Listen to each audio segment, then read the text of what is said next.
Last week I reminded everyone about the threat of violent Islam, and I have to admit there have been times when I wondered if we were banging on a bit too much about this subject at this point.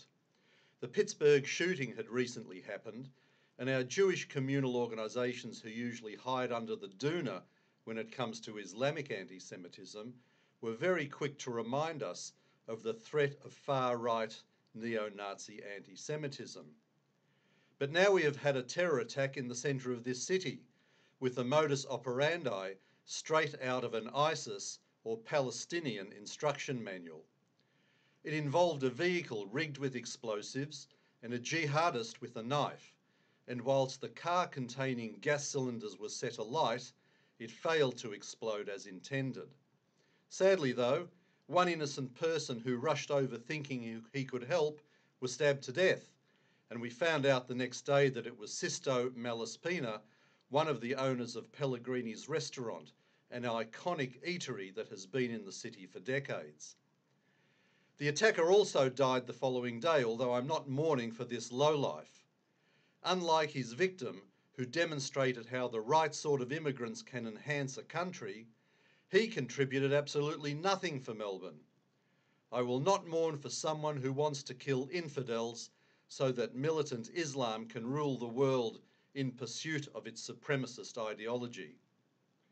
To their credit, the authorities were quick to label this as a terror attack, and an Islamic one at that. There was no initial talk of a mentally unstable, radicalised and deranged lone wolf, so perhaps all the railing against political correctness by people has finally had some effect. But whilst this attack took place in the CBD, it could have easily happened outside a synagogue, a Jewish school or a kosher bakery. Whether there is Nothing Left or the Australian Jewish Association, whenever we have tried to raise the alarm over jihadist violence, our communal organisations have been quick to jump up and down, wagging their collective finger at us and accusing us of, shock horror, racism and Islamophobia. A phobia is defined as an irrational fear of something. So this raises the question, is the fear of a jihadist violence irrational? Well, I don't think my fear of Islamism is irrational, so I guess that makes me Islamophobic.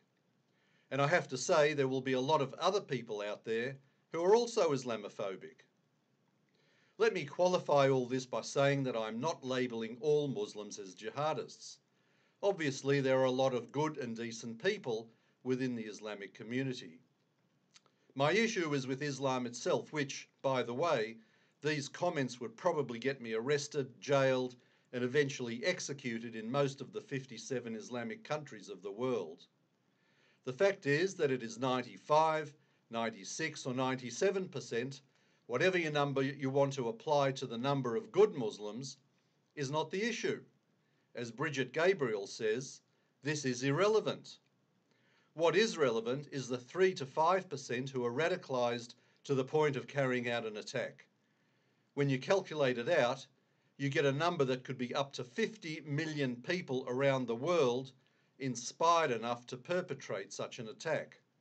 And remember, it took only 19 jihadists to bring down the World Trade Center towers, killing nearly 3,000 Americans. One of the reasons it is impossible to debate with the left is that they simply choose to ignore the facts. The truth is not as important as promoting their agenda. But it doesn't do anybody any favours to conveniently disregard the facts. And the fact is that Islamic terrorism is a major problem around the world. Whether they are lone wolves or members of an organised terror cell, it makes no difference. What matters is that there is a culture out there that wants to replace Western civilisation with an Islamic theocracy. And there are a lot of people who are sufficiently motivated to try to do something about it. You only need to look overseas at the UK or Europe to see where this is heading. Over there, radical Muslims openly declare that their aim is to force Sharia law onto their host countries. There are countless videos on Facebook showing British Muslims being interviewed, and they say very explicitly that this is their aim. But political correctness has been preventing anybody from tackling the problem. The world is now simply too terrified to even discuss this planned social attack on our Western way of life. I heard over the weekend that there are something like 400 people on watch lists in this country who are considered potential terrorists.